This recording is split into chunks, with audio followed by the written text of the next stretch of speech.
Sahasrabudhe contributed significantly to the drafts of NEP 2019 and the NEP 2020, and Professor Mantha has written profusely on all aspects of NEP 2020.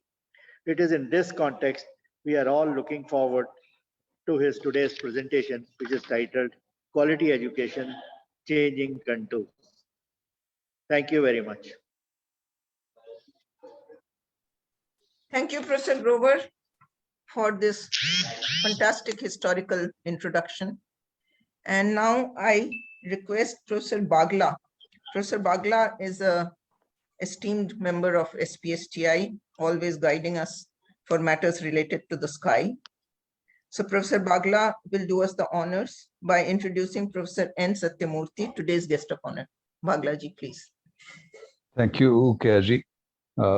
I don't think Professor Satyamurthy really needs an introduction to this audience, but in the interest of the wider audience which is joining us on social media, I will introduce him here.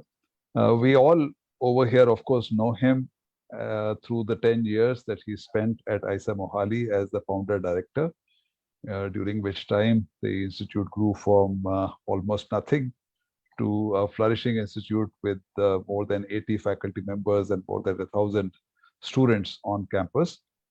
I'm sure most of you have listened to his talk about the building of founding and building of ISERs. I also urge you to look at the book which he edited, in which there are contributions from all the founding ISER directors. But going back further, he started his career higher education at Annamalai University, where he did his BSc and MSc.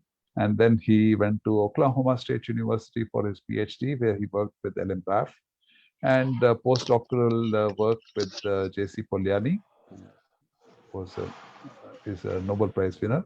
This was at the University of Toronto. After that, he joined IIT Kanpur in 1978. He became a professor in 1985, and then he took on many roles at IIT Kanpur as head of the Department of Chemistry, Dean of Faculty Affairs, and so on. His research is primarily in theoretical chemistry, where he has made many contributions on molecular reaction dynamics, potential energy surfaces, reaction rates, catalysis, and so on. I will not go into too many details here. He has mentored, I believe, 18 PhD students.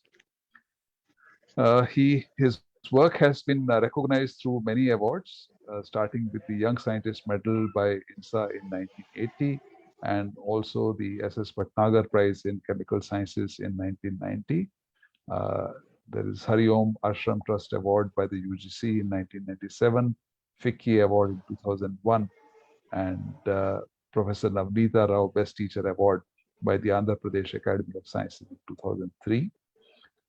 He is a fellow of all the three academies, science academies in India, and he is also a fellow of the World Academy of Sciences. With this, I pass the baton back to K.R.G. Thank you so very much, Professor Bagla. And now I request Professor Satyamurthy to start his address. Professor Satyamurthy, please. Well, I do not know why I am here, because the speaker is Professor Mantha. But since they have a tradition of having somebody in between, the Tamil, it's very common in Tamil movies, not so common in Hindi movies, where there is a theme running, but there will be jokers who will come in between, supposed to give you comic relief.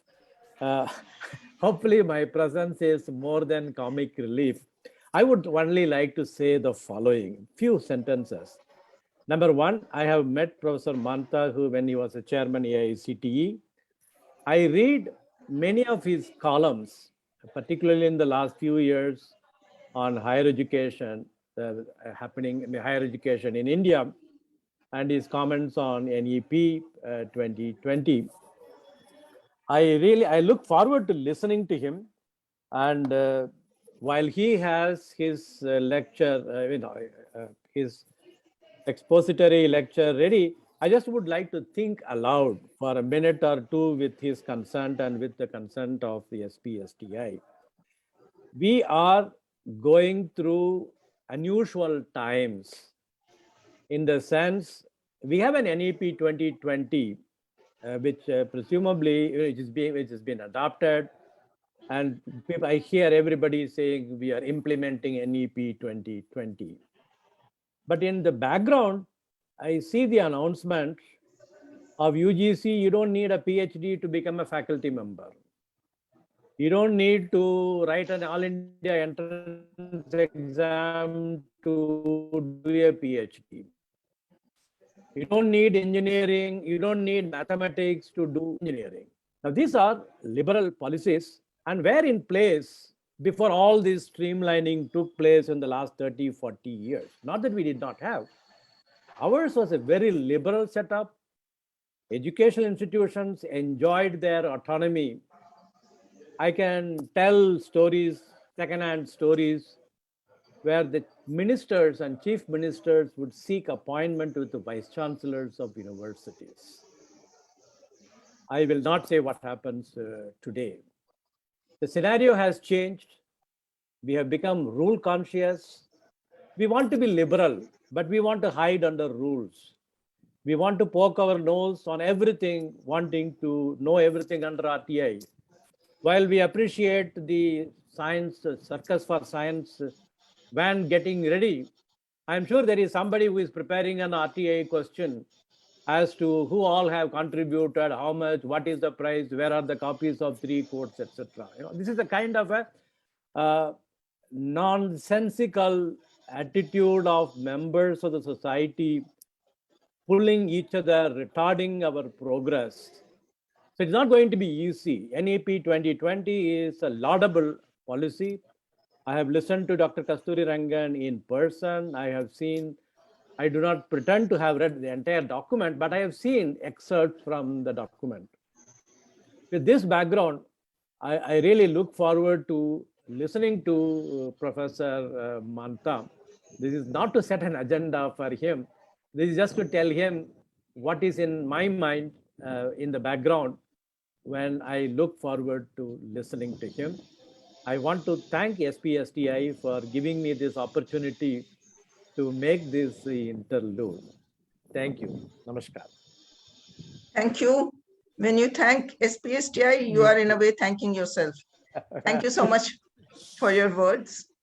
And now I request Professor Harish Kumar, who is Professor of Computer Science in the University Institute of Education and Technology, Engineering and Technology of Punjab University. I have known Harish as a young, enthusiastic, when you joined as a lecturer. So he was always very helpful in any kind of extension work. Over to you, Harish. Please introduce the speaker of today. Thank you, Professor Kaya. So it's my privilege to introduce Professor S.S. Mantha, who is an eminent academician, researcher, and able administrator. He's based in Mumbai and is currently adjunct professor in National Institute of Advanced Studies, Bangalore. He's also chairperson of Technical Committee, National Cyber Safety and Security Standards Body. He's former chairman of All India Council for Technical Education, as already shared by Professor Grover, and where he implemented several e-governance initiatives, bringing more transparency and accountability in AICTE. And he has also facilitated regulations in his 6-year stint in the AICTE. Due to all these initiatives, nowadays AICTE is completely online, starting from application of affiliation by the institutions, starting from interaction of the faculty, the students, the researchers with the AICTE as a body. He is also author of National Vocational Education Qualification Framework, which is now renamed as National Skill Qualification Framework, which is a laudable initiative of Government of India. He was also a member of Karnataka Skill Development Authority and advisor to government of Andhra Pradesh. He remained as the Chancellor of KL University in Hyderabad for 3 years. He worked as Professor of Robotics, Control Theory and Artificial Intelligence at VJTI Mumbai, where now he occupies the Emeritus Professor Chair. He has 280 plus publications to his credit, also along with 3 books. He was awarded honorary doctorate degree, Doctorate of Science by Vishveshwaraya Technological University in Karnataka in 2012 and by D.Y. Patil University in Maharashtra in 2014. He graduated from MS University of Baroda in Mechanical Engineering and earned his Master's and PhD degree from University of Mumbai. He has been awarded Best Teacher Award by the Government of Maharashtra in 2002. He received the 5th National Telecom Award for Excellence in Education through e-governance from CMAI and Star News in 2011. He also been awarded Lifetime Achievement Award in the field of education from Global Education Awards in 2013. He was also awarded Lal Bahadur Shastri Exemplar for Integrity by the Rethink India Foundation in 2021. We at Punjab University has the privilege to host him while he was working as chairman of All India Council of Technical Education a couple of years back. And he guided our faculty members, my colleagues, my students, researchers for one entire day while visiting the Punjab University. Apart from that, in the engineering circle, SS Mantha does not need any introduction because his initiatives are now bringing a lot more fruits in the engineering education and research. Thank you, ma'am. Now it is over to Professor Kaya. Thank you so much, Harish. Thanks for that elaborate introduction. And we learned a lot about Professor Mantha, apart from reading his articles. Thank you. So, Professor Mantha, can I now request you to start your lecture? Thank you for all the kind words. Good morning, Dr. Arun Groverji, Professor Satyamurthy, Keaji, and all the other distinguished guests invited for the program and also attending through various social media channels. First of all, I thank the organization for inviting me to share some of my views on quality and the changing contours in the higher education space. From the time that we knew education, higher education, especially in the ancient times, to what would be happening currently. Now, what I will do is share a certain presentation with you and take you through my views on the subject. So let me share the presentation. I suppose it's visible to you now. Yes, it is. Yeah. You can go full screen. Yeah, I think it's now full screen. Thank you. Yeah. So quality education and changing contours is something that I have tried to build in terms of explaining what has happened to quality over a period of time and how do we understand quality today vis-a-vis what it was maybe in the earlier times. So I have some agenda in my presentation. I'll take you through briefly on what the ancient education was, the current, and then the current status, and how the contours have been changing, what has NEP done to the education system, and various other facets that are associated with higher education. Now, fundamentally, I believe education, the spirit of education must be imbibed by everyone, and it stands as the truth for all times to come. Ano Bhadra Krutavo Yanta Vishwata, which means let noble thoughts come to us from every side. And that's not the spirit of education, whether it was in the ancient times or in the current times. So this way, we had a Gurukul system of education, and the Mahaguru at that time, we all know Adi Shankara lived in the early 8th century.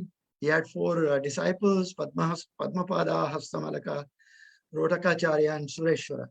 And actually, he was an institution to himself. And as old as the Vedas, they had set up on basically on the Advaita philosophy, Advaita Vedanta, they set up 4 traditional, matas as they were called then. And they are the spiritual pillars of Hinduism to this day. And the most of the education that happened, it happened around the Vedas and their learning and so on. Mahabharata happened much earlier, as we know, in 3067 BC. And it was also important for changing the course of learning made among many other leading changes.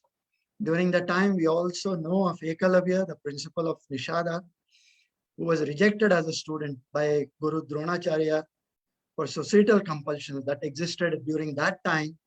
But however, he still learned archery, which is basically a competency-based skill in some kind of online education as we know today. So going back a little, the ancient period had 2 systems of education. We had Vedic education, which was essentially taught in Sanskrit, and Buddhist education, which was taught in Pali. And there are different facets again of Vedic education that was taught, the Vedas, Brahmanas, Upanishads, Dharma Sutras, and so on. And actually the modern education evolved from Rig Veda. Our ancient education objective was of developing the students not only in the outer body, but also in the inner body or the inner self. Somewhere these kind of finer aspects are missing in the current education system. Whereas the curriculum of Buddhist system was Pitakas, Abhidharma, and Sutras, they also spoke about the seamless fit that happens between the outer body and the inner body. Now they all focused on imparting ethics like humility, truthfulness, discipline, self-reliance, and respect for all creations, which we talk about even today. So they then talked about Siksha, phonetics, Vyakarana, grammar, Jyotisha, astronomy, Arthasastra, which is economics, Dharmasastra, or the laws, Sastra Vidya, or the art of welfare, and Kala, fine arts, which were contextual, which were the skills that were required at that point of time. And therefore, I don't see why they should be compared one-to-one with what is happening today. It's contextual, and things have been changing over a period of time. Now, the foundations for universities were also set then. The first millennium, we knew institutions in Nalanda, Takshila, Ujjain, and Vikramshila.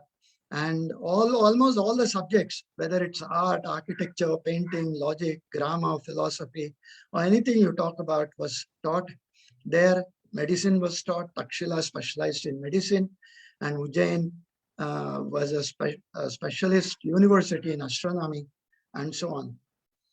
Now, one of this slide is especially important for me because the matas that I spoke about, that the Shankaracharya set up, they spoke about a lot of pedagogies and andragogies, some of which we have actually lost out in time, and we don't use them so much today.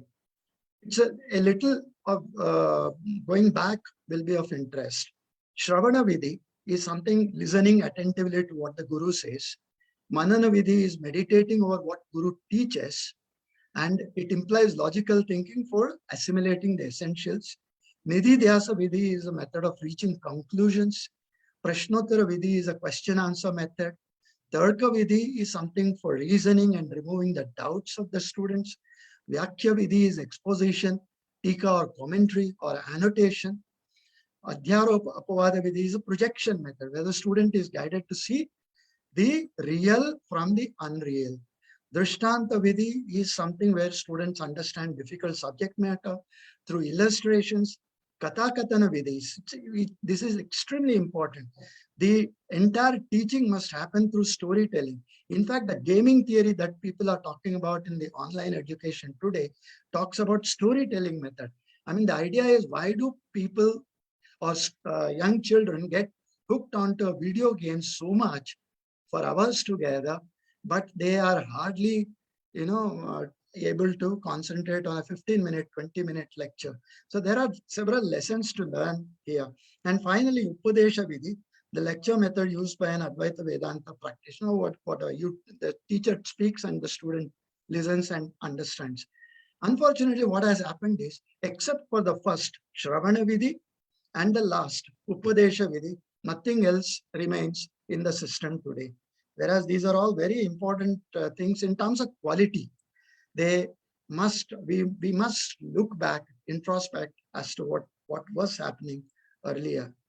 And finally, on this idea of the ancient education, Yukti Yuktam Prakruniyat Paladapi Chakshana Ravera Vishayam Vastu Kim Nadipa Prakashige. We should be open to getting education from anywhere. Even a child at some time would be a teacher in the true sense.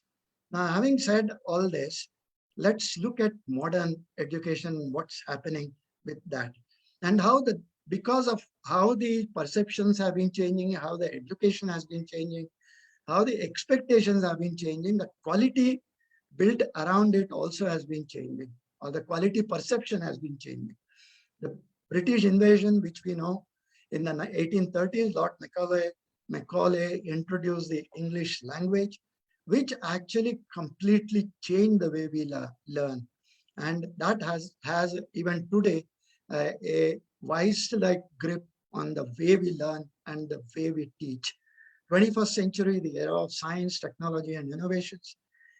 The larger ideas are still the same: inculcate values in students such as equality, secularism, education for all, the protection of the environment, and so on. So it has been influenced largely through a classroom teaching, and where people have started saying so many teachers are required for so many students. Whereas if you go back to the system of,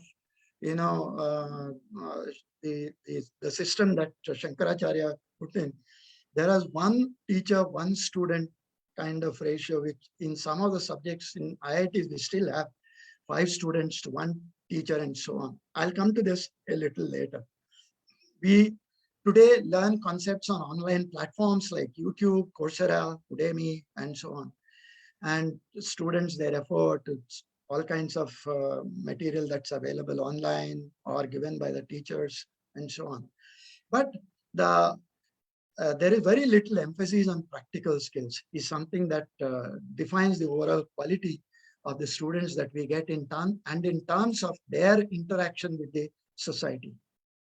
Now, we have a very robust system which has seen that gone through the times. We have 45,000 colleges, 1,000 universities, but still the GER is just 25 or 26. In very simple terms, what it means is, for every 100 eligible children who can go to college, only 26 go to college in the higher education space.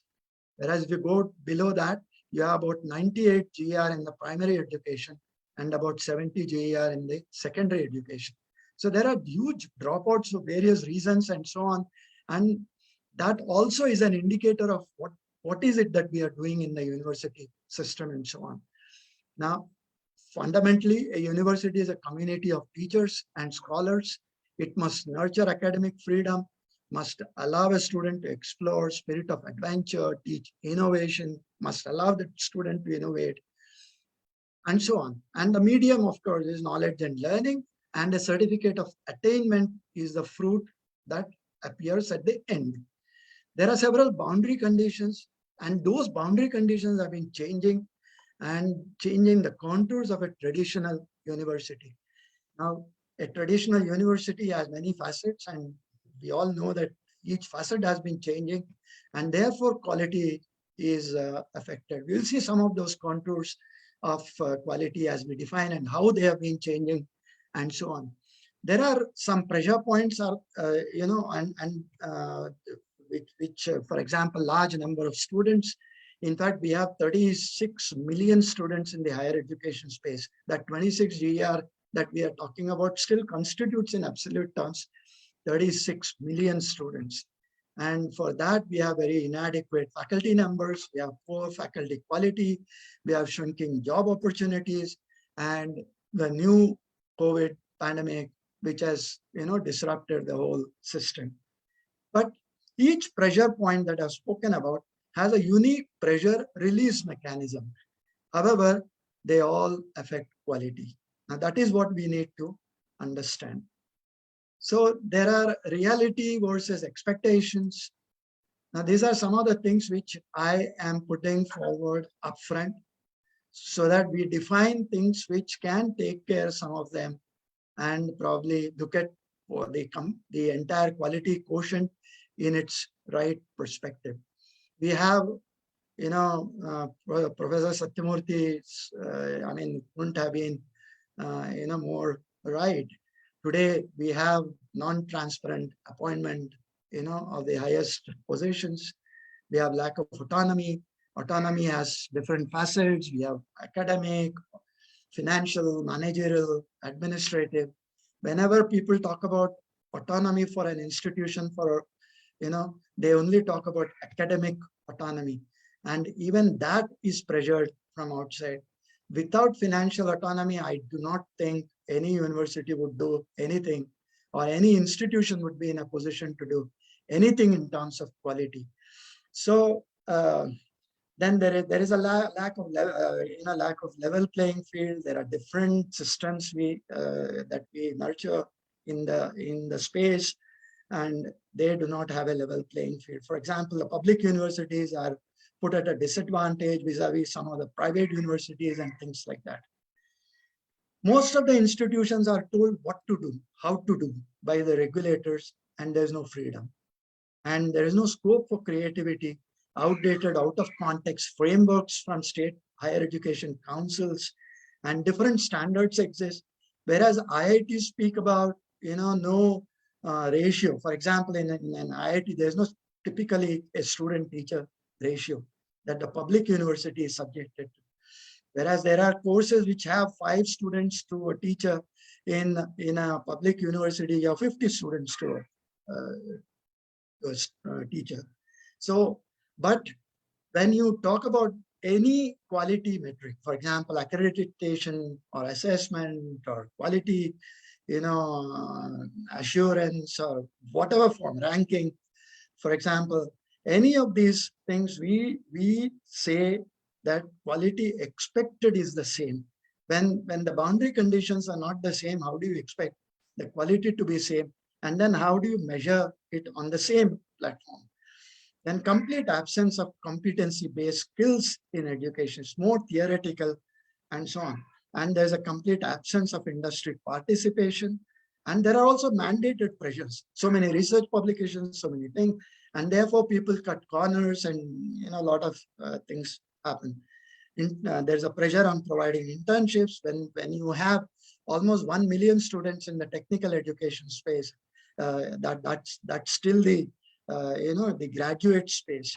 And can we really realistically say that we can provide an internship in an industry which is meaningful for every one of those students? So quality, goes for a toss in many of these things as we define. So coming back, what exactly is quality?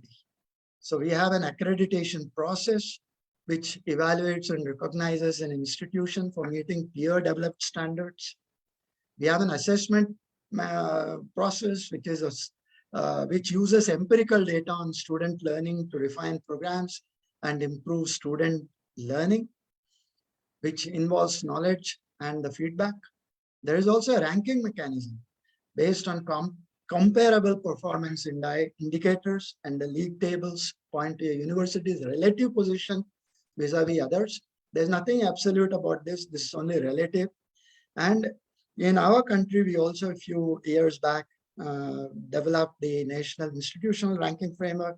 Why at all this was required is also a point to consider. And then today, we all talk about quality assurance, or we should be talking about quality assurance. Whereas we promise several things, our prospectus says several things, there are several deliverables that we talk about in terms of delivery of education. But what happens if they are not delivered? Then is there a mechanism which is built in which penalizes the system? That's quality assurance that we talk about. So as it evolved, there was an open loop system. There in an objective function that defines quality, there are several parameters in that function. You have infrastructure, you have faculty, you have teaching, learning, you have society, you have industry, you have students, you have so many elements which define the ultimate quality. In the earlier days, there were some inputs. People said so many faculty are required, so much infrastructure is required, so much of industry people in the committee should be required, and everything was input based. And then they expected that certain output would be there if these inputs were there. There was nothing to measure back and say that some correction also is required. Then we moved into a closed loop system where we talked about measuring the outcomes. Now we are writing the program outcomes, the course outcomes, and then somebody comes and checks whether those are delivered, and then they give some feedback, and that feedback goes back as an input to the system.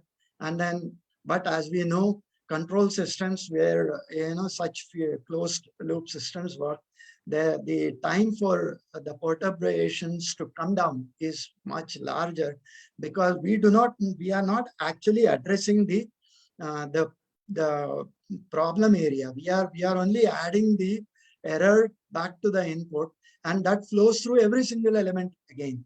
So for example, if let's say we have got good full infrastructure that is required, why should the error function flow through infrastructure? So therefore, there are issues with that process as well, and the world is today moving towards an adaptive system where you have a closed loop around each of the element and find out how to correct each of the element, and therefore the time to stability is much lower.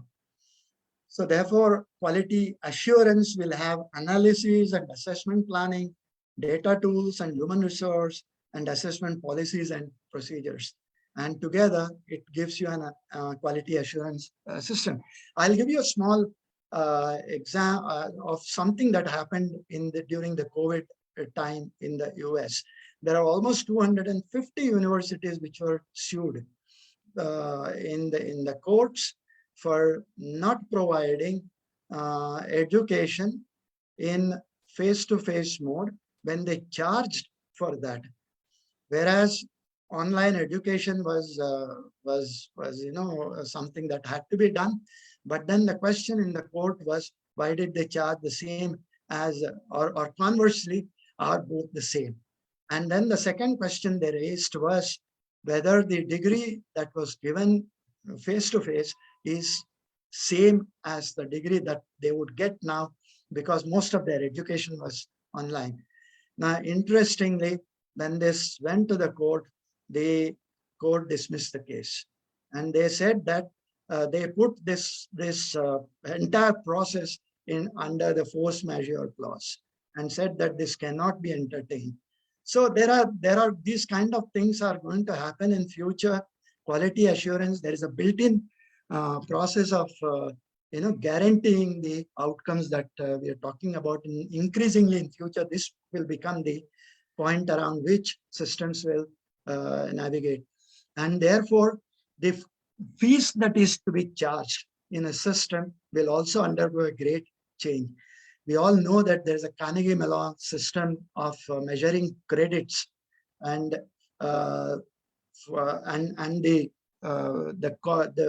in various states there are different fee fixation committees. They look at your balance sheet your your income expenditure statement, and then say that so much is to be charged. But those things will become redundant in time to come. And probably we need to understand that a credit will cost so much. And if a program is 100 credits, just multiply the credit charge. And that's the kind of system that we probably will look to in future. And here I have a slide which talks about essentially what the student would actually need. So a student would probably need to be, well-rounded scholar. So you need scholarship of integration, scholarship of application, scholarship of discovery, scholarship of teaching. Now, these are the parameters under which quality should be measured, and how it changes over a period of time is something that we need to look at. Now, quality is complex and multifaceted. On the periphery, it's good quality education should provide capability where you become economically productive, you have sustainable livelihood and things like that. And it's both intrinsic and extrinsic. But it depends on the boundary conditions. And it's affected by teaching, by learning, research, IPRs, patents, everything you talk about. And everything changes as the delivery methods change. And therefore, your quality parameters also change. And the most importantly, most of the technical institutions, they have, right from the time we knew about quality as an aspect within education and people started talking about it, we have seen that the basic sciences never got the importance that it actually requires in an applied science area. In engineering, there is no applied science without basic sciences. And I fully stand with Professor Satyamurthy when he said how, he spoke about, no people not there. There are today, rules which say absence of physics is fine, absence of mathematics is fine at the qualifying level, things like that. These are very serious aspects which will affect quality in time to come. Then, of course, the skills is something that I've already spoken about. Now, there is a huge diversity in our system, which also defines what the quality is. We have state-funded institutions, central-funded, state-private funded, deemed universities. In the public and the private domain, you have deemed to be universities, you have specialized universities, you have medical universities, Sanskrit. I have put this slide in place to highlight that the ancient universities, or why go to that time in history, go back in time history. Look at the Madras University, look at Mumbai University, Jadavpur University. When they came up, they had all kinds of disciplines on board. And over a period of time, what happened was the inability to connect with meaningful employment saw some of the departments closing, and the government also turning a blind eye in terms of funding them, and therefore they eventually went out of the university. And today we talk about specialized university, we talk about Sanskrit university, we talk about tribal university. There is a music university in Tamil Nadu, and this is the way we are probably going today. So where do we get that multidisciplinary research from? Where do we get that interdisciplinary research? Unless they all are housed in a single place and they complement each other. So there are also, degree, diploma, certifications, 4 years, 3 years, 5 years, single purpose, set up by the industry, distance, language based. And today we are also talking about virtual and digital universities. So all these are affected by the statutory bodies, the government, the professional associations. The space left for higher education institutions to operate within this larger ecosystem is very, very small. So the early universities, like I said, they nurtured all the facets of education, humanities, liberal arts, social sciences, basic science, you name it, they were all part of the university system. About pursuit of applied science and its applications grew several fold at the expense of basic sciences, because it closely connected the needs of the society, and almost no stress was there on social and emotional skills aspect. So we find today people, struggling to be within the system, learn, and we also see dropouts and so on. If one were to examine the influence of humanism on scholars in medicine, mathematics, astronomy, physics, one would perceive that humanism and universities were a strong impetus for the scientific temper and revolution. Unless we bring all that back, the quality as we define will always have a problem. So university must be open space for dialogue and inquiry, and there are a lot of other things which are extremely important. This slide is extremely important in the sense that there must be critical argument, there must be informed thinking, there must be reflexive questions, there must be group dialogue, responsible choices, and then debriefing. All these things define, how we learn and how quality is influenced in terms of what we learn and how we practice. So we, and like I said earlier in my slides, it's also, quality is also influenced by the research, by the IPR, by the patents that we have, and so on. It's not necessary that every institution does this. There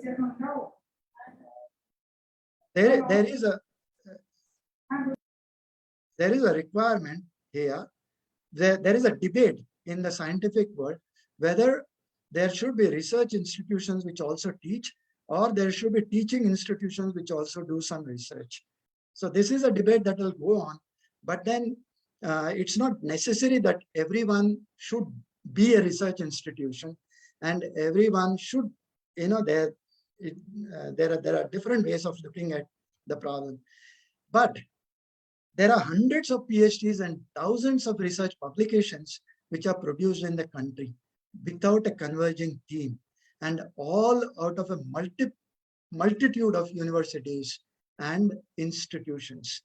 There is absolutely no stress on productization. Our research papers do not translate into any new products or new improved processes and so on. India has only 140 researchers, per million population, compared to almost 4,600 in the United States, and so on. And our spending is also very, very little. These 3-4 slides will tell you exactly where we stand in terms of research. We stand 7 in terms of the number of papers that we publish, citable documents, citations, self-citations, citations per document, and the H index. So this is something that should tell us where, in terms of quality, in terms of creating new knowledge and interacting with the best in the world, stands. Then this is leading countries by gross research and development expenditure worldwide. Again, we stand 7th. And if you just on one-to-one basis, if you compare India with China, we are 10 times lesser spending nation on R&D. This data is available for 2022. China's office also received more than twice the amount of applications received by the US. This shows where the other countries are probably leading. And we again stand somewhere 7, whereas China had almost 13 lakhs publications applications for patents. India had just about, the 40,000. So this shows a little, tweak in the entire story. Now here again, I have one more slide which tells of state patents filed in the country. For example, in 1920, we had filed about 50,000, 55,000 patents, and about 30,000 were granted. So, and you look at the way it has been growing, and we probably need to really look at what the scene is. I mean, world over, there is an emphasis on producing co-authored research and publications, increased interconnectedness among members in the community. They seek a lot of, collaboration, increasing collaboration in the new world, and therefore we need to redefine how we are looking, we will look at probably quality in time to come. We need alliances. Success of any university depends on its ability to forge strategic alliances. And today there is, I mean, there's a lot of content available. I'll give you a very small example here. There's a lot of content available. And in the COVID time, in the last 2 years, probably many institutions, they all subscribe to the same content from the same vendor multiple times and paid out multiple times. Why should it be like that? We should probably be doing a lot more collaboration. Why can't institutions come together, share resources, create new content, and share it across a single platform? And technology will allow you to do that. And even while subscribing to third-party content, the same logic will really work. So there are many advantages, there are different disadvantages, community research can happen, community funding can happen, and so on. Internationalization is another aspect which is a serious concern. Foreign students and faculty from top institutions are almost nil on our campuses. The cross-cultural value system that we create, it adds to the learning quotient within the system. Postdoc researchers on our campuses are very, very rare.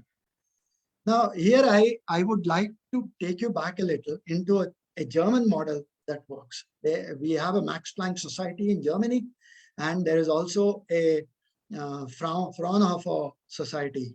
The Max Planck Society is responsible for basic research, and the Fraunhofer Society uses that and creates applied research and products and so on. So the entire thrust is not so much on publishing papers, but creating products. So they go to the society, create new problems, new avenues to expand the productization as a policy.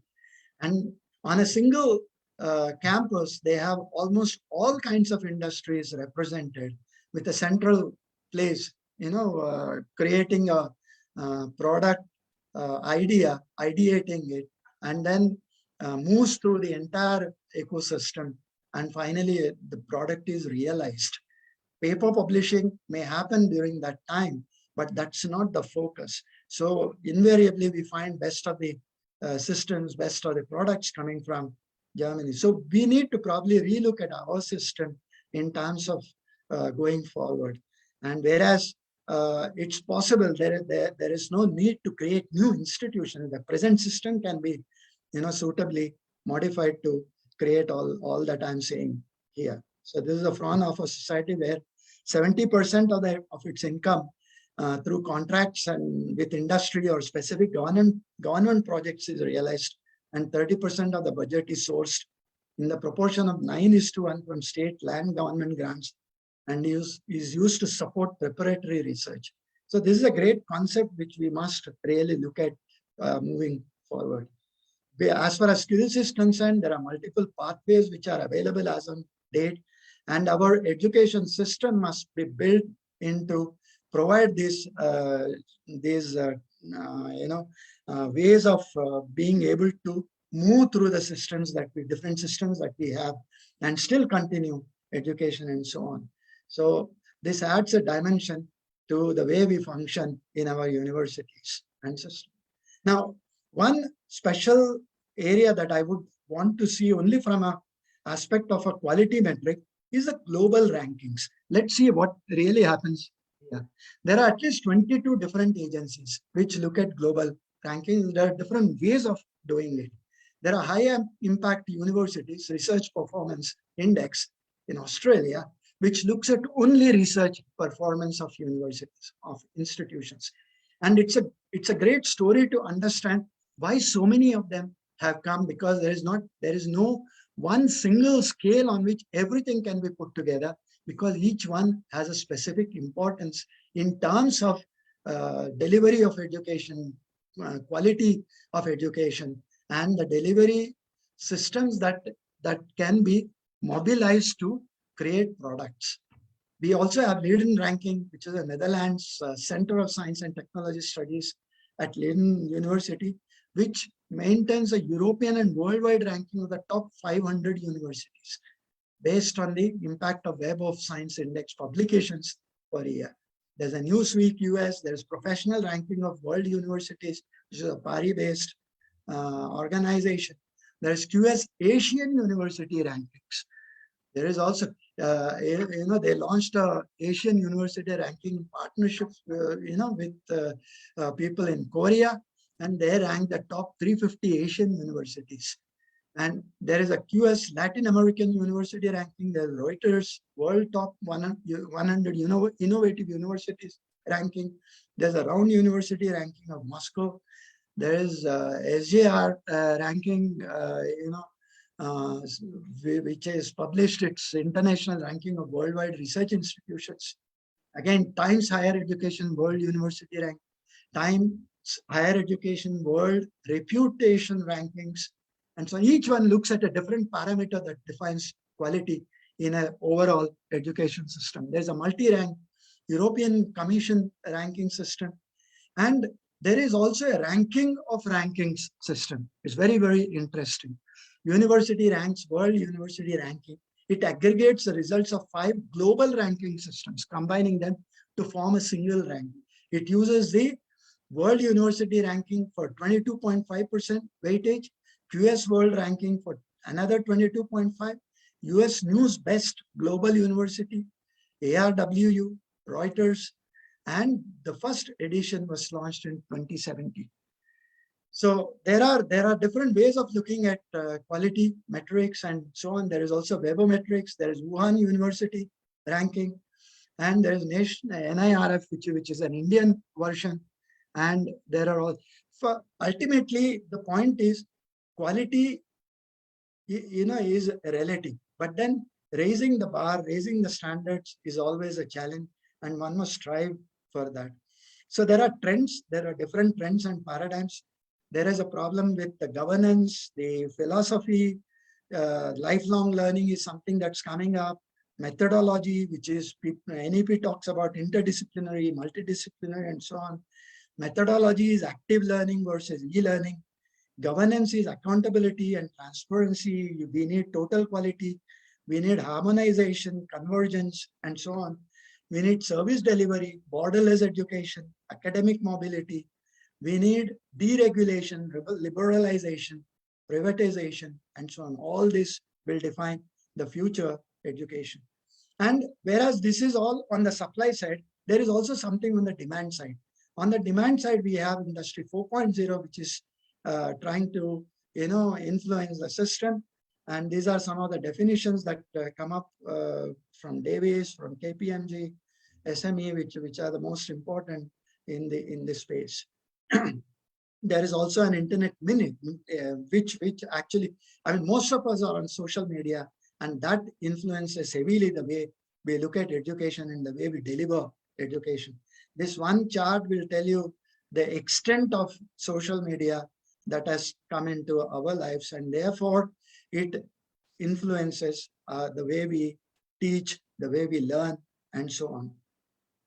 This chart tells you total population against the urbanization, total population against the phone users, internet users, and the active social media users.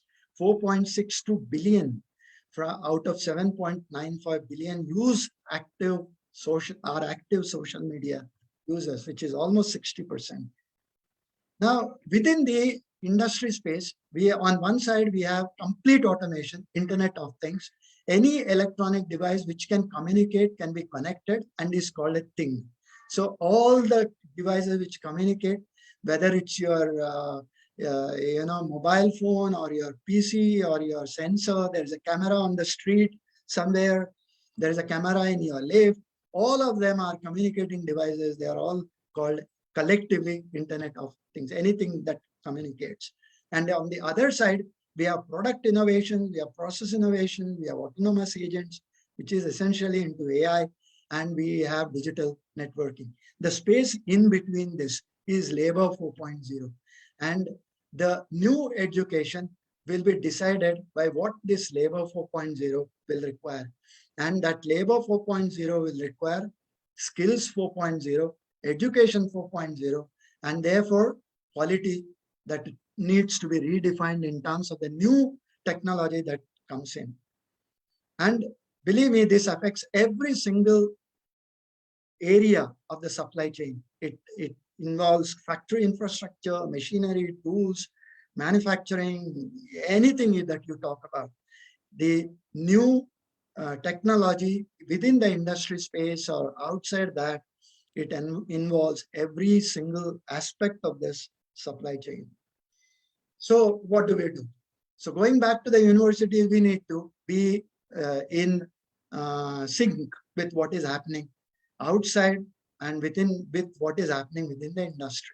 So therefore, you need code labs, you need pop-up studios, you need cloud innovation, you need gaming garages, makerspace, innovation, and AI parks and things like that. All these are new terminology which needs to be there in the universities if we really have to make something of our education system, that it meets the needs of the industry as we go along. So therefore, our, like I said, labor 4.0 needs skills 4.0. And what is that? The whole of the the employment space in the world, in the globe, is divided into 7 verticals today: engineering, data science, product, finance, marketing, and managers. And within this space, our curriculum needs to be defined. And we need, for whichever is the vertical, you need business skills, you need technical skills, and you need data skills. And therefore, the education system needs to, and there is hardly any university today which actually does this. For example, if an engineer would want to get into a finance area, he will need business skills of mathematical finance, financial modeling, financial engineering. He needs technical skills like Microsoft Excel, algorithmic trading, visual analytics, and so on. In data skills space, he needs forecasting, business skills, data visualization. Now, these are the things that are defining the education as we move forward, at least in the technical education space. Of course, the entire job space is also changing. One idea that we need to understand here is, whereas a traditional employment scene was pyramid-like structure, where you need less skills and more numbers at the base, and very high skills and less numbers at the top, that paradigm is being disrupted in the new age with a lot of automation that is coming in.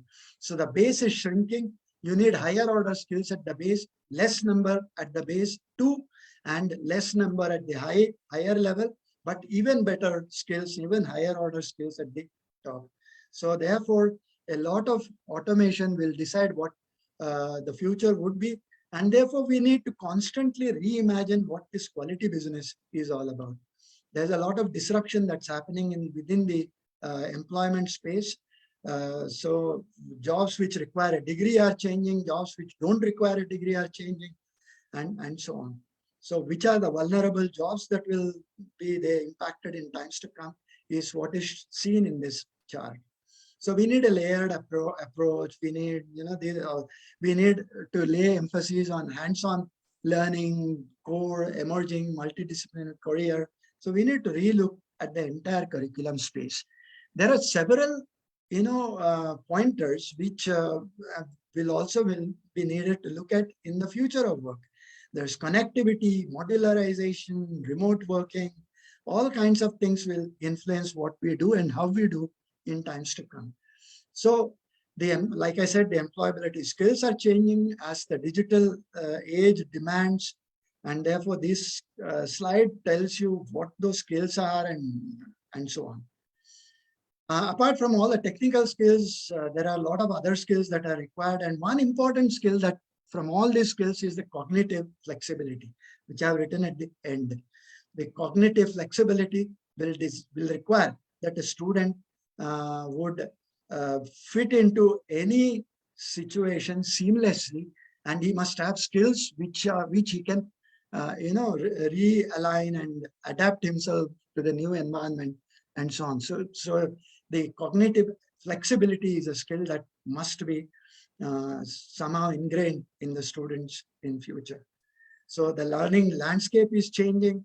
People are learning in airline queues, in cafes, in watching new video tutorials, in subways and buses, which was all not possible to probably even imagine a few years back, but that's happening today. And people are looking at short, relevant, contextualized, personalized learning content on their mobile devices. These are the new trends. Hybrid, blended learning. Blended learning is probably something that will be there in future time, where there's a fixed proportion between what is done face-to-face and what is done online. And whereas hybrid is a flexible thing, whereas there is a fixed percentage of what is online and what is face-to-face and blended, that would not be there in a hybrid learning, that the system will decide what that percentage would be. So everything is dependent on MOOCs today. People want the best of the material created by best of the people online. There are systems to evaluate. There are systems to evaluate the performance, and performance analytics is created both for the student and the teacher through learning management systems. So all that is available today. And therefore, the new systems, we are look at the ancient systems and how we are moving on to a completely different system today. A transparent, efficient, effective, responsive, agile, innovative, and focused decision making is what is required in time to come. These are some of the systems that we have. This is a platform which can make all this happen. Some of them are trying. It's happening in the edtech company space and so on. Personalized learning is something that's extremely important, which is also spoken about within the NEP. Imagine a complete personalized learning idea. A physics course from Punjab University, a mathematics from TIFR, chemistry from IISc, astronomy from Aryabhatta Research Institute, and probably an AI from IIT Hyderabad, leading to a career in astrophysics, and all enabled by a virtual university.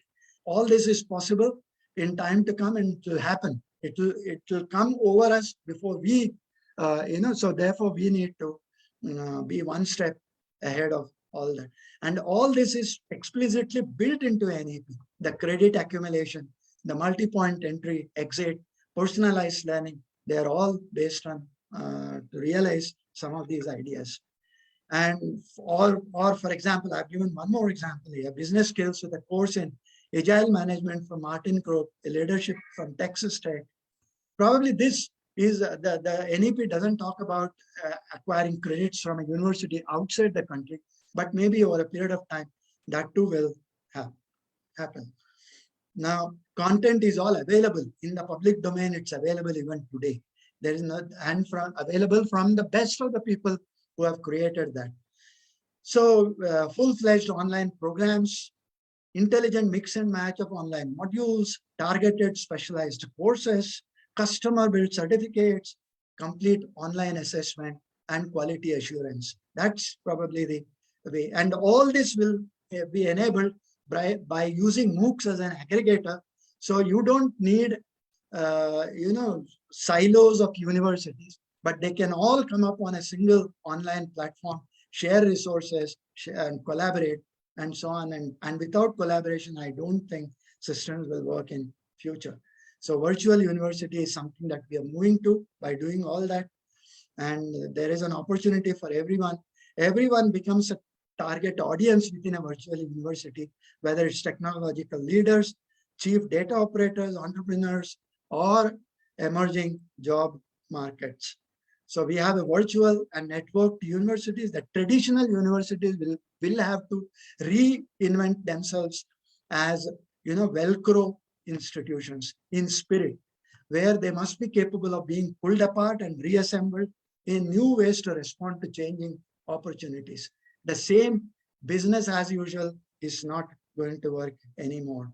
So there are credit point, major and minor, multiple entry, multiple exit, core and electives. All this can be built on that virtual platform as well, as much as it can be done within the traditional system.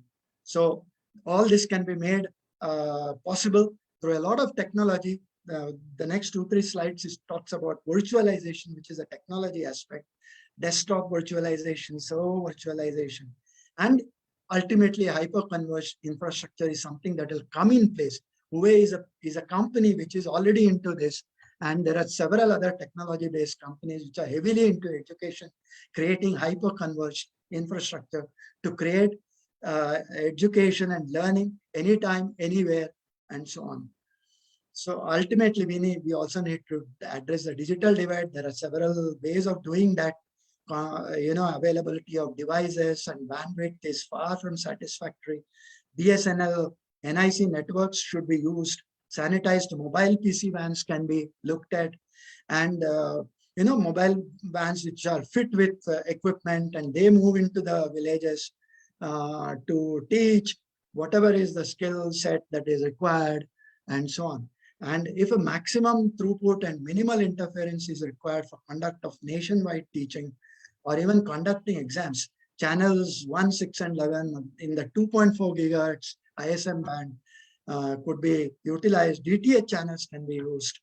Some of these things are happening. Some of the things that I have specified here are currently used in the defense application space, but they can be brought into the education space. In summary, we must use the digital culture to transform universities. HEIs have various infrastructures and platforms siloed by strategy that does not go past the respective unit and stakeholders they service. So collaboration is the key. They have invested in dispersed systems, beacons, Bluetooth technology, Wi-Fi sensors, smart classrooms, and so on. But they all play a siloed role vis-a-vis students and faculty today. That must change. Imagine if those technologies communicated through intuitive and intelligent interactions, they could foster efficient practices. And therefore, we talk about smart campuses and so on. So this is the future. We need to change the business model. We need to change the cooperative structures. We need a new role for examination officers. There will not be any fixed degree program probably in future. New teaching concepts are required. Teaching infrastructures are required. Digital rights movement will become very important. Massive versus personalized learning. New learning versus increased computing facilities, and shift from presence learning to distance learning. So this is the thing that will make us self-reliant in whatever we're talking about. Education, health, employment, home storage, finance, spiritual strength, all that must come together. These are the references that I've used for anyone who would be interested in knowing a little more about what it is. And you can reach me at all these. I'm there on the social media. And thank you. So that's my take on for today's lecture. Thank you for the opportunity, and thank you. Thank you. Wonderful, wonderful.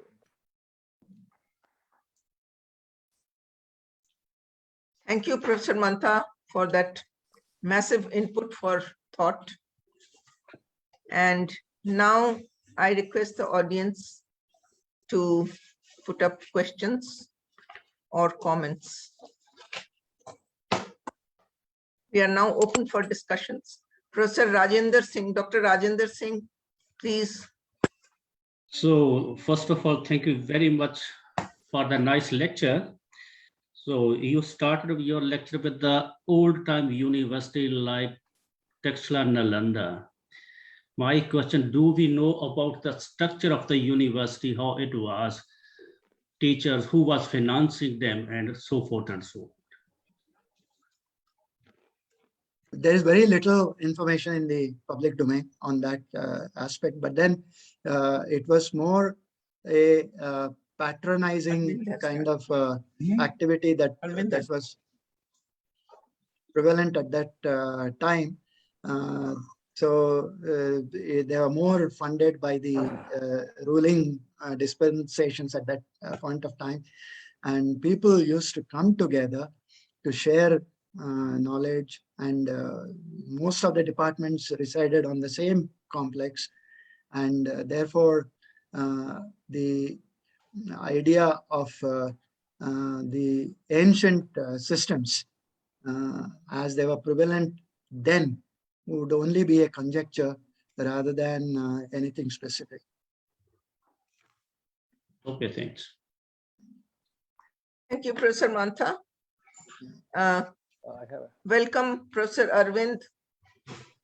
Arvind has now joined from Patiala, I believe. Yeah, Sir hello. Yeah. Arvind, any comments? Well, I have only one comment that we should do all this. Very interesting talk was delivered. However, this should not be done in lieu of the physical activities, and state and the government should not be allowed to deinvest on the name of technologization and distance education and deinvest from physical infrastructure and classrooms and teachings and so on. So that part should be protected. And all these things should be in addition to what needs to be done by the governments and the state for physical infrastructure, direct teaching, and so on. It should be an augmentation and not a substitution. Absolutely. Thank you, Professor Arvind. Very. I think all said and done, teacher will still have the central role and must have the central role. Like you said, the technology can augment the delivery of education and make it little better in terms of learning. Can I say something? Thank you. Would you like to say something? Yeah. Grover, Professor come. Grover. Professor Grover, please go ahead.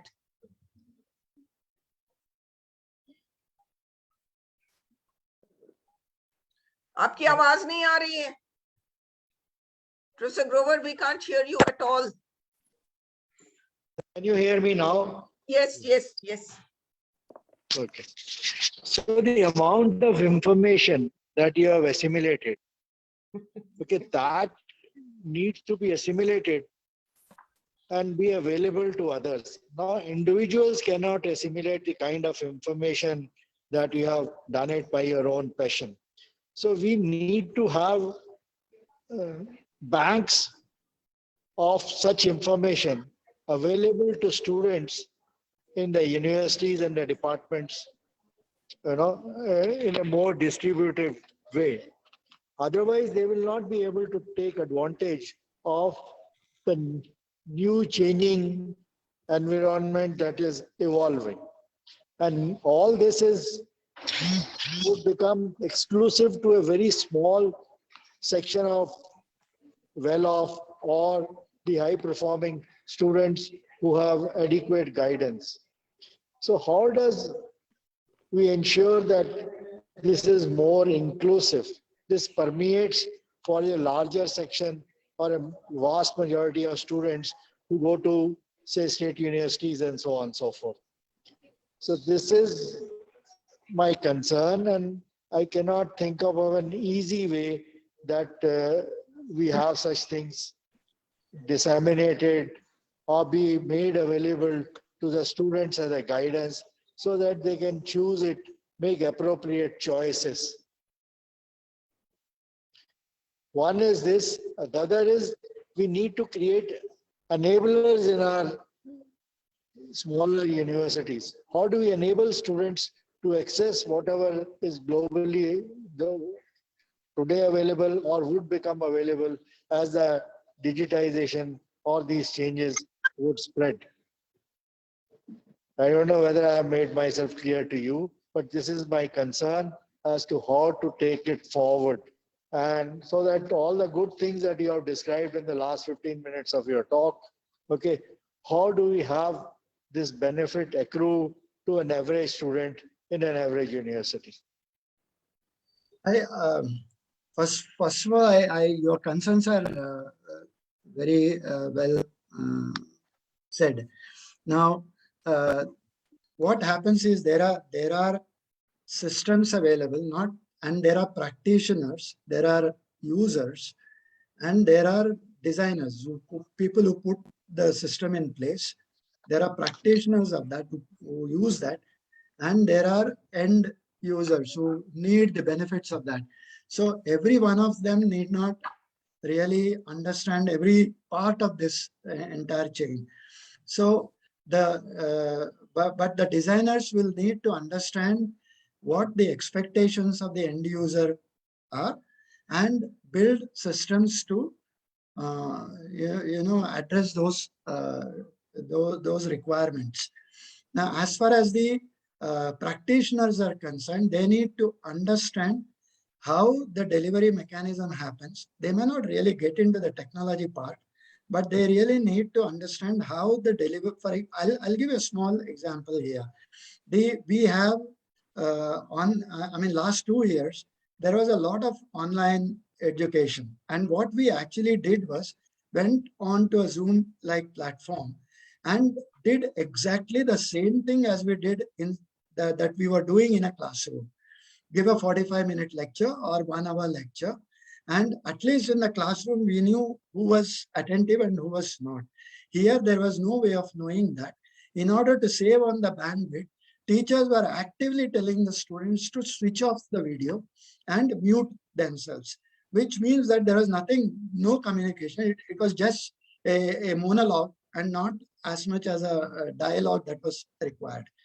So what was the end result with all the technology that was there, like sharing of resources, things like that? So it's very difficult to estimate what were the benefits in this process.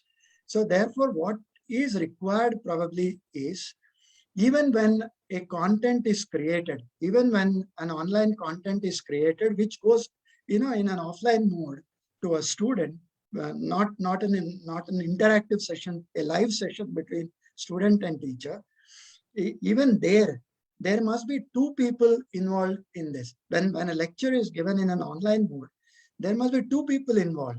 One is who actually is giving the lecture. The other one is catching the questions on the chat box and is actually replying them, in terms of explanation and so on.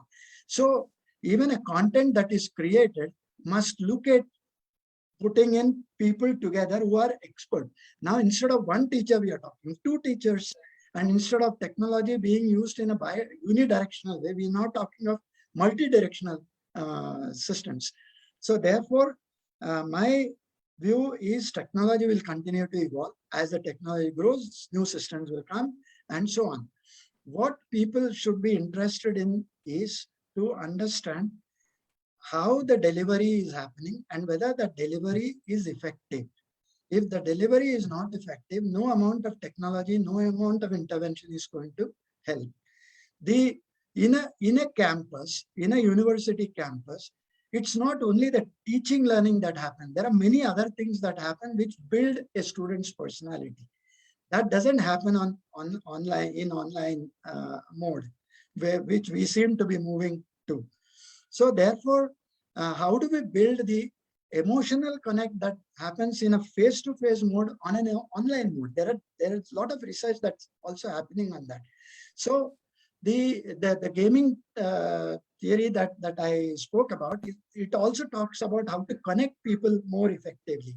So therefore, it's a question of, even in a classroom, even in a face-to-face classroom, if somebody doesn't want to be attentive and wants to maybe laze inside the class, sitting inside the classroom, there's hardly anything that can be done. So we need to identify the requirements of a designer, we need to identify the requirements of the practitioner, and we need to identify the requirements of the end user and build systems which are effective for each one of them. Together, it becomes the technology that we'll be using. So there are no easy answers for what you said, but then I believe this is how things will move. Thank you. Thank you, Professor Mantha. K.R. Srivatsan, sir. Namaskar. Are you able to hear me? Yes, Oh, sure. yes, yes. Okay. No, I just wanted to add to what Professor Mantha said. We all at IITs created this massive effort of NPTEL, National Program on Technology Enhancement. We have learned a lot from that. There are now more than 1,500 professors who have contributed to it. At least 1 million students are now studying from this. And also many youngsters in the industry are also getting many refresher courses. PhD scholars in the universities are taking courses from NPTEL because the local institution is not able to give like that. So we have to probably build more and more on IT enabled mechanism of experienced teachers collaborating, creating courses, particularly in the affiliated colleges system, where 75% of our students, and these colleges are in the rural area, districts, small towns, and there is no, NEP is not looking at strategies. Of course, may not be the purpose that NEP, but it's some time to evolve strategies on top of NPTEL to see how initiatives like NEP, NPTEL can be integrated into the larger NEP system, particularly targeting the small town colleges and the affiliating university system. Thank you. Because 75% of students are there. Yeah, sir. What really happens is anything that we talk about in the country revolves around numbers, and there is no way of saying that our GER can become from 26, it can be raised to 50 as they're talking about, by building more brick and mortar systems. So that there is no denying saying that we need face-to-face learning, we need teachers, we need By the way, institutions. I wanted to slightly differ. Sorry for interrupting. Basically, the methodology of education there is reduced to coaching for the university exam. That fundamentally needs to change using some internal external intervention, like using technology for this. Okay. Yeah, see, what I was coming to was that if we need to increase the GER, raising it from 25 to 50, which is not an arithmetic progression in terms of building institutions and so on. We need much more in terms of that. So therefore, the only way to do that is reach out to students in a different way. And one of the ways that is available today with all the technology and the content, good content in place, is blended learning. I mean, hands-on skills will still have to be hands-on. They cannot be Yes, online. I agree. So therefore, it has to be blended with the face-to-face learning. And that's probably the way to raise the GER. So therefore, probably in time to come, we may see virtual universities in place. We may see digital universities in place, and so on. I shall mail you a concept paper on this to all of you. Yeah, yeah. Thank you. Thank you, sir. Thank you very much for joining us today. And if there is no other remark, then Professor Satyamurthy. Satyamurthy ji, boliye. Yeah, couple of things to Professor Mantha. The IITs, ICERs have been given the formula of 10:1 student teachers. I just wanted to mention that when you were mentioning the figures. The other one is ranking is clearly good business, because that is why there are more. This is like a mithai shops. One mithai shop is successful, then more mithai shops come. So clearly there is a business model that people have managed, have succeeded in adopting. And it also tells you something wrong with the system. When lovely professional universities ranked above Punjab University, I don't want to get into the details, then I know something is wrong. Now, Arvind made a very important remark, and your last sentence has made me even more worried. I have not written it in public domain. If we are serious about increasing GER from 26 to 50, keep the existing teacher-student ratios in. You have to double the number of teachers. Even today, from the All India Survey of Higher Education, if you use the number of students enrolled and the teacher-student ratio accepted by the government, we are short of 50% of the faculty. Yes. When the PM says we will recruit 10 lakh people in the next 18 months, I would like to tell him, sir, you don't have to look anywhere. Just appoint faculty to existing institutions in the country. You will reach, you will attain the goal of 10 lakhs faculty members. Then you can add, the variety of other people in the country. So there is an enormous employment opportunity in the hands of the government, if only it will execute. Now, there's a question I can ask you. I don't expect you to answer. What is holding the center and the state in filling these positions? Yeah, true, sir. I mean, I have similar concerns. So therefore, if I mean, we are all living in a system, and the system ultimately decides what what we are capable of doing, or what we actually achieve. So therefore, we must, I mean, rather than looking at where the teachers come from, of course, teachers have to come from somewhere. They are the fulcrum around which the entire education system functions. But having said that, it's also necessary for us to look at alternatives in terms of using technology more effectively. And that's all that I said. Fair enough. My only fear is that the policymakers may say, aha, let us follow Mantha model. We don't have to appoint more faculty members. Existing institutes, existing number of faculty use the technology. Now that 5G is coming in, I can even prepare a policy announcement for somebody. Okay, that's a danger that I am afraid of. Professor, I never even hinted at saying that there are no teachers required. I said using technology. I mean, even to learn in an online medium, you need somebody to handhold. Is something that I said, and that is an accomplished teacher, much more accomplished than when he is in a classroom. So therefore, we need that the number of faculty to be in position in order to make this happen. It's a continuous exercise. You Absolutely. have been a chairman AICTE. There is a retirement profile. X percentage retire every year. You have to constantly replenish them, etc., etc. People who are participating in this meeting, they know all about it, so I will not spend more time on it. I've only pointed out the risk involved.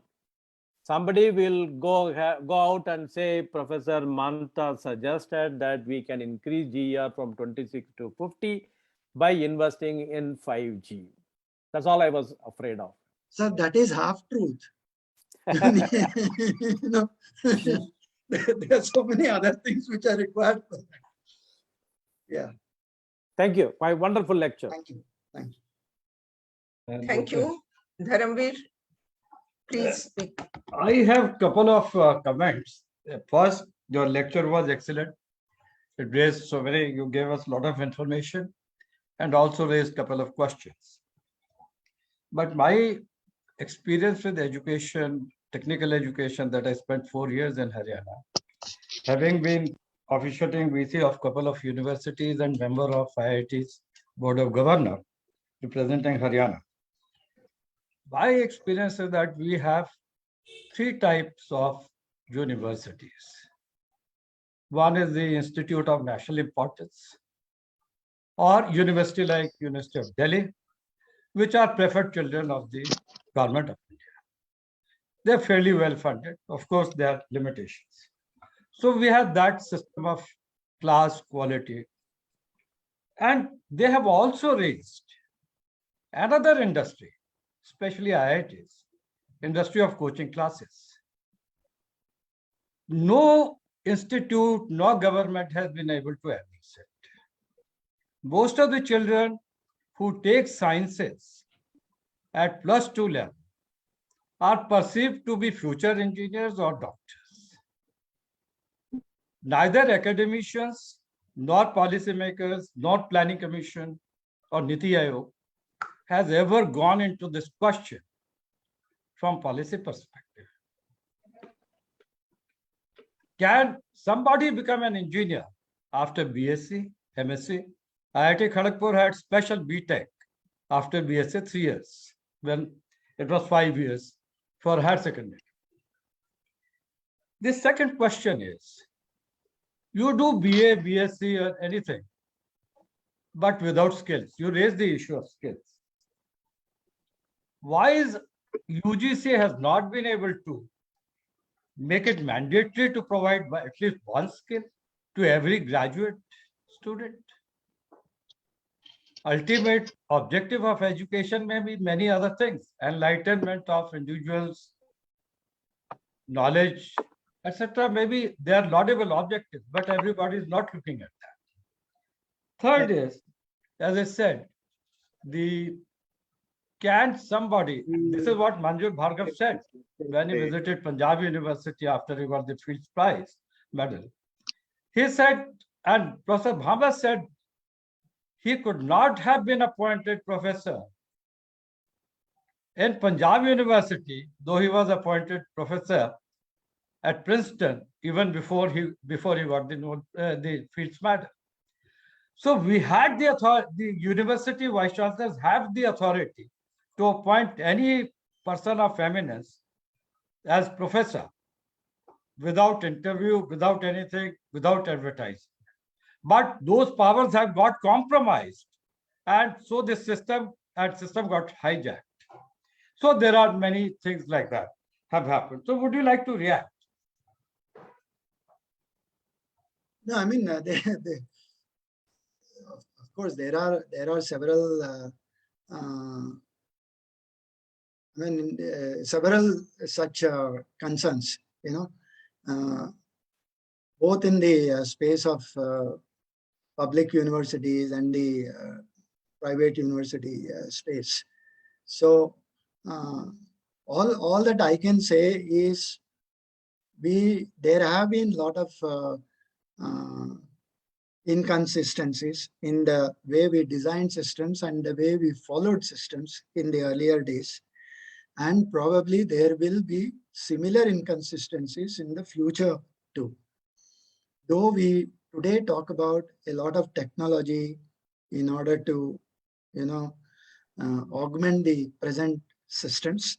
For example, like Professor Satyamurthy said, we need double the number of teachers if we double the number of institutions. That may be true, but where do we get them from? So is there another way of looking at it? Filling vacancies is extremely important. I mean, all vacancies should be filled in. I know public universities where there are no faculty, and because of that, students, they drop out, and the departments are also closed. So ultimately, the loss is of the society, loss is of the people. So therefore, my way of looking at it is, even as we make attempts to fill in all those vacancies, we must look at using technology and reaching out to more number of people. So that is where it does help. But yes, I mean, there are any number of challenges even in all the technology to be used. As I said, there are any number of challenges that can be there. Saying that from raising GR from 25 to 50, online education is an answer is a very simplistic statement. There are many things that have to follow in order that really happens. But within the space, even today, what we have is the traditional universities and so on. Because of the systems that we have allowed to be built within the universities that we have today, they are probably not progressive enough to assimilate the changes, or even when they are seen, people are not able to change and improve systems. For example, the academic bodies, the Senate, the management councils and things like that, very, very rigid. So therefore, and I know at least in one state where the vice chancellors are left to only manage these morchas of the students and the non-teaching faculty. So what kind of academics can happen in those kind of places? So they happen by default. So whatever happens will happen. It's like that. So instead of getting into those concerns of what we have, probably we need to find a way around it. It may be, I mean, it may not be acceptable to a to us to a frame of mind that looks at scientific propositions and postulations and things like that. But then that's the world we are living in. It's very, very I don't know. It's very difficult to find a way out. Let me add that I'm not pessimist in that sense. All that I'm saying is that we have moved a lot, but we could move faster. I wouldn't call it pessimistic. I would simply say he's just expressing his helplessness. Could not hear you. I said it is not pessimism. It is expressing the helplessness. Okay. I mean, as scientists, as technologists, as teachers, and so on. I mean, there is certainly some helplessness, but then we need to find ways out. I mean, there is a problem. There are certain boundary conditions, and we need to find solutions. And singularities will always exist. There are points where probably there is no solution, but you need to go over it and still find a solution which is the best fit within the boundary conditions that we have. So probably that is what people are trying to do. If we are really looking at a perfect system that works, of course, perfect systems are only there in theory. They don't happen in practice. I would only say that positive trends too. In private, for instance, private sector, Ashoka, for instance, has become a fairly good university and better than many state universities. So there are good examples. Sorry, Dharamvirji. I do not know. I'm sorry to interrupt. I usually do not interrupt.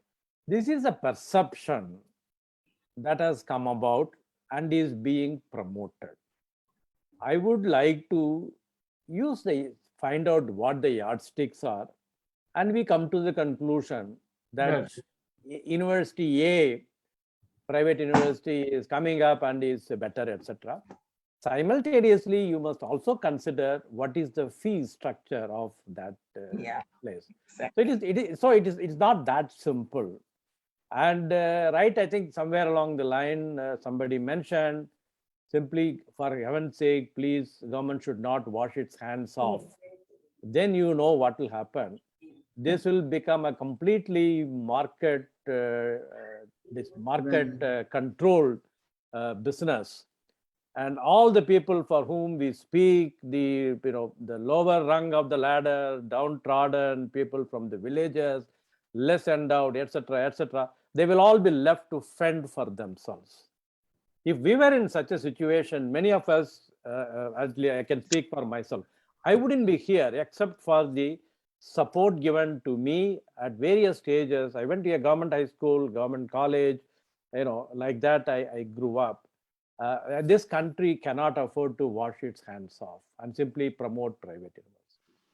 No, I fully endorse. I interrupted just to make sure that this perception is not perpetuated without adequate data. No, I fully endorse. We are all here because of the government institutions, whether schools or colleges or universities. And it will continue to be so for several decades or centuries. I would entirely agree. I would not have been here but for the school education in government schools, which were and still are very good. It's not that they are not good. But our grandchildren will not go to those schools today. This is unfortunate. This I can say now. My grandchildren are in the US, and many of yours would also be there somewhere in the Western country. To find admission in government school in your neighborhood is also a big challenge. And sometimes the renters are determined by the quality of school that that determines the renters of the area. So it's not that school education. In fact, my suggestion is, a time has come for universities to also nurture some of the schools in their neighborhood. No, please don't do that. I do not want this dialogue, because when I was the director, we were asked to adopt schools and all, adopt villages, adopt schools. Sorry for interfering. Sorry, Srivasan, only 1 minute. Yeah, I only say that we said we refused. You want us to help them, we will do. But we are not going to adopt schools and villages. That is Okay. not our mandate. We don't want to spend our No, I do not mean to that in that sense. I mean, I'm just saying, creating some kind of awareness about the higher education and kind of education that you are imparting. I did not mean that you handhold them. Sorry if I made that. No, I just want to make a point. Still, our percentage of GDP spent in education is very low. We have to at least double that. Then half the problems may be getting addressed. Srivasan, I do not want to prolong this conversation, but we don't have to go into WA to use the education cess that has been collected for the last several years. Okay, you don't have to increase. Just make use of what is collected from us. I think what I fully support Professor Satyamurthy. We have to do whatever we are getting and make the best use of it in the best possible manner. So that is what Professor Mantha said. This is what Professor Mantha said. Okay, so Professor Vipin Srivastava from Hyderabad Central University. Professor Srivastava, please. Yeah. Well, it was a very enlightening talk, I must confess. But the basic question is, which has been highlighted in the discussion just now, whether we are ready to adopt such, advanced techniques and methods and so on. And I fully endorse what Professor Satyamurthy has said, that we have a lot to do. We have to consolidate our schooling system, our colleges, our universities, before we go in for anything sophisticated. Now, first of all, see, as Professor Satyamurthy said, that we need to fill up the positions. Why are we not doing that? The problem is, do we have quality PhDs? We don't have quality PhDs, so many in numbers, you see. So unless we make compromises on the quality, we can't fill up the positions. That's the unfortunate truth.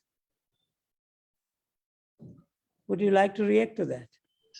Actually, if you look at it, the last 2 years, institutions of national importance, central universities, state universities, simply have not recruited.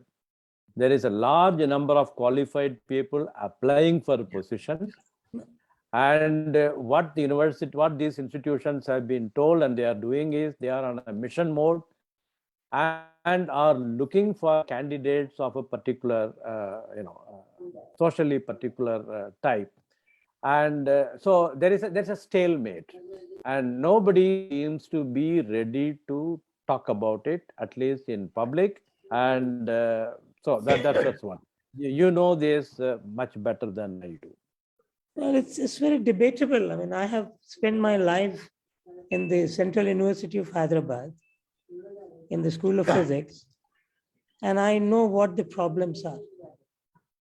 I mean, we can we will do it separately. We'll do it offline. Yeah, we will not take other people's time. That's So, right. ये बात तो आपकी सही है. आप central universities are still better funded than the states.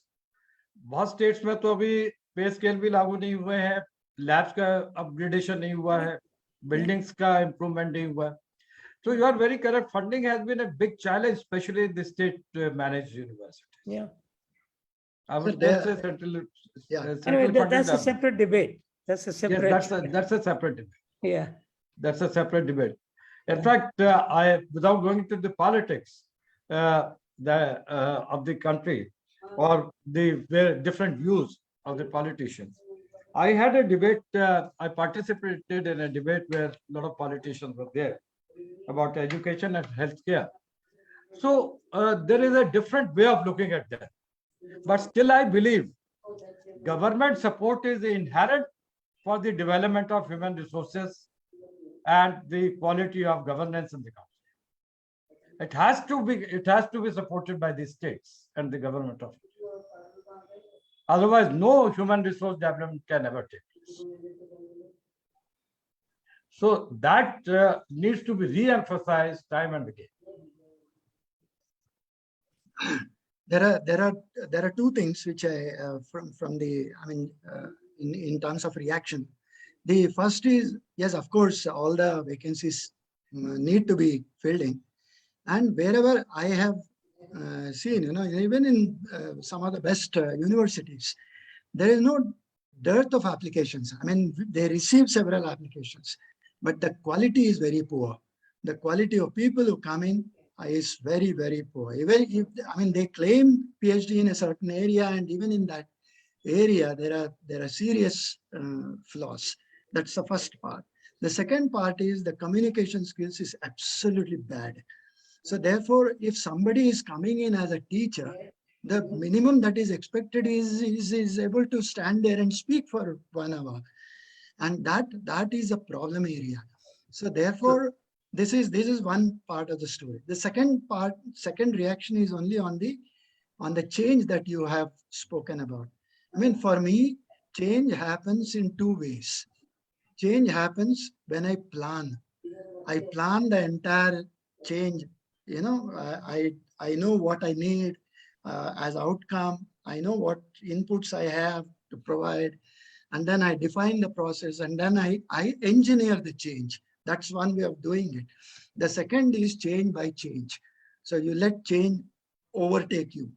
I mean, that is what is happening in most of the systems here today. There's no planning, there's nothing. Change is coming on us and we are reacting to what is happening. And that is why we find flaws in implementation and flaws in what we desire and what we actually get. Got it. Yeah. Thank you. So Thank you so much.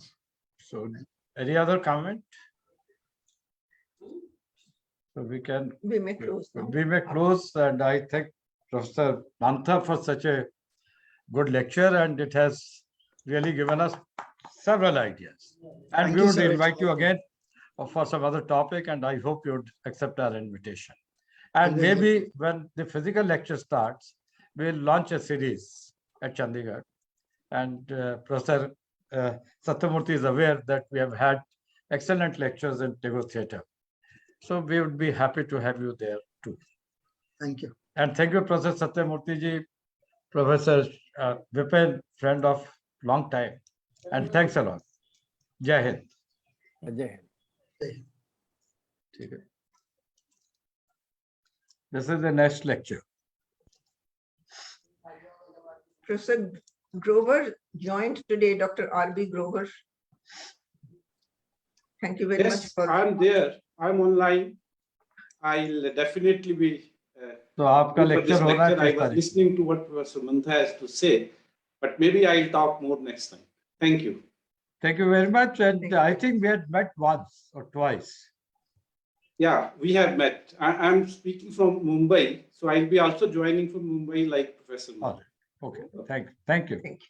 Thank you, Vipin, and we'll be happy for your feedback. And Grover Sahab, I would also be happy for your feedback. Yes. I think there are several things which this lecture has thrown up. Maybe we'll discuss next time, and I'll try to see how we can. Thanks so much. Thank you. Thank you to our technical team, Maipal and Anuj. Thank you. Thanks for. तो Facebook आज connect हुआ कि नहीं हुआ? हो गया था. Okay, thank you. Right. Nice. Okay, so then Okay, we may thank close. you. Welcome, Era Garg. I can see your name, but not you. Dr. Jatinder Singh, thank you for joining us. अच्छा, महिपाल, अनुज ने तो शायद join नहीं किया था? अनुज ये है. हाँ जी, I am here, sir. I am here. भैया जल्दी से प्रेस नोट बना लेना. जी sir. We will all. Thank you. Thanks a lot. Fatma was also.